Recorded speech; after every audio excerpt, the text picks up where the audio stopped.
बच्चों, क्या आप किसी ऐसे को जानते हैं जो हमेशा डिसएग्री करता है, यानी कि कभी भी किसी की बात नहीं मानता, विद यू और योर फ्रेंड्स, यानी कि आपसे भी लड़ता हो और आपके फ्रेंड से भी, या फिर he likes to do the opposite of what everyone thinks they should do, यानी कि वो सोचता है कि वो जो भी करेगा वो उससे इतर करेगा जो और लोग चाहते हैं, यानी कि वो इंसान एक रेबेलियन है, द रेबेल है।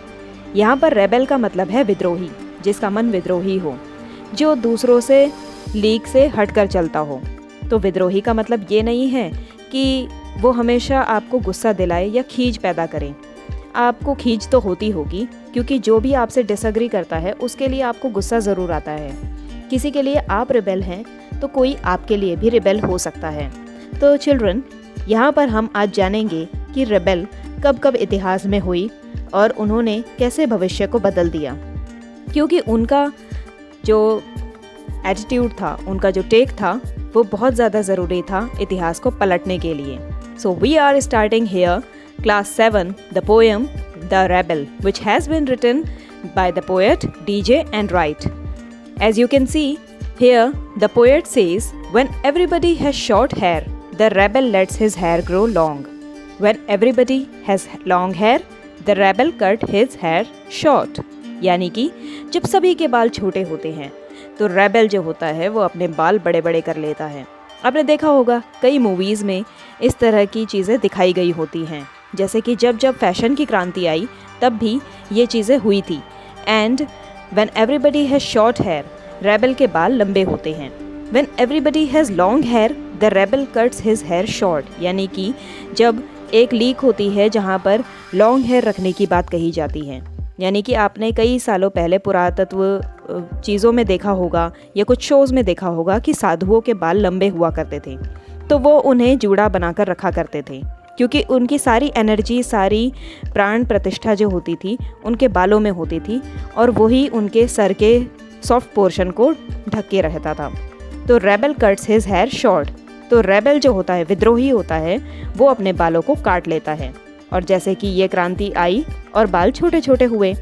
When everybody talks during the lesson, the rebel doesn't say a word.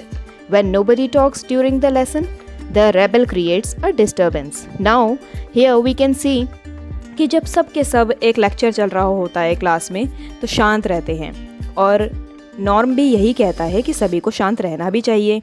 The rebel doesn't say a word. तो यहाँ पर कहा है कि क्लास में जब हल्ला गुल्ला हो रहा होता है, शोरगुल होता है, तो रेबेल बिल्कुल भी नहीं बोलता। वो एकदम ऐसा लगता है जैसे कि वो ग्रुप कन्फॉर्मिटी से अलग हो।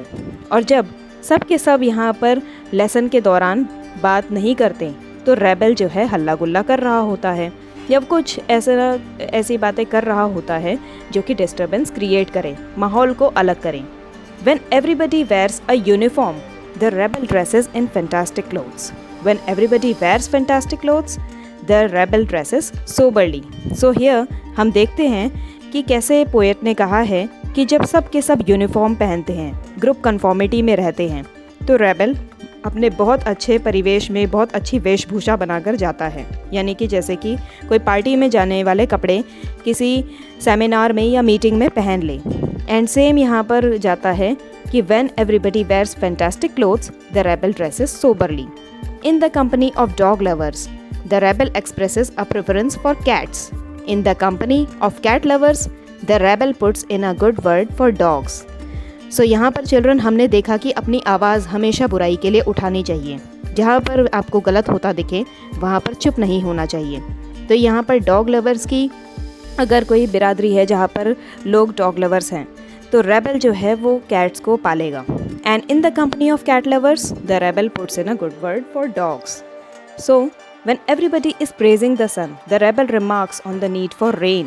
When everybody is greeting the rain, the rebel regrets the absence of sun. So here we can see कि एक रेबेल हमेशा सन की तब तारीफ़ करेगा जब सब के सब चाहते होंगे कि बारिश हो जाए। फॉर एग्ज़ाम्पल, किसानों की जो फसलें होती हैं वो अगर उन्होंने बो रखी हैं तो वो चाहेंगे कि बारिश हो जाए, सो दैट कि बारिश की वजह से उनकी फसल अच्छी हो, और फसल अच्छी होने के साथ ही उनके कुछ पैसे भी उनको मिल सकें। अब सबके सब तो सन की तब तारीफ़ कर रहे होंगे when everybody is greeting the rain, यानी कि जब सब के सब रेन के आगमन की कामना करते हैं, चाहना करते हैं। तो रेबल जो है रिग्रेट करता है कि यहाँ पर सन क्यों नहीं है। यानी कि जैसे कि हम कॉमनर्स जब हमने बहुत सारे कपड़े धोए होते हैं या फिर हम कई दिनों तक डल और ग्लूमी घर के अंदर बैठे रहते हैं तो हम चाहते हैं कि बारिश ना हो। When everybody goes to the meeting, the rebel stays at home and reads a book. When everybody stays at home and reads a book, the rebel goes to the meeting. When everybody says, yes please, the rebel says, no thank you. When everybody says, no thank you, the rebel says, yes please. It is very good that we have rebels. You may not find it very good to be one. So children, यहाँ हम देखते हैं कि जो rebel होता है वो तब मीटिंग में जाता है जब सबके सब घर में जब सभी घर में बैठे बैठे बुक पढ़ रहे हो। And when everybody stage at home, यानी कि जब सभी के सभी अपने कामों पर जाते हैं तो रेबल घर में बुक पढ़ रहा होता है। सो इसीलिए यहाँ पर बताया है कि रेबल तब कहेगा येस प्लीज़ जब सब कहेंगे no thanks. And when everybody says no thanks तो रेबल कहेगा येस प्लीज़। ये बहुत अच्छी बात है कि हमारे पास रेबल्स भी हैं सो दैट कि हमें जान सकें कि it is very good to be one. So यहाँ आप ब्लैक लाइव मैटर्स के बारे में देख रहे हैं जो कि अमेरिका की क्रांति रही और ये विश्व भर में सराही गई क्योंकि आप अश्वेतों और श्वेतों के बीच में रंगभेद होता है।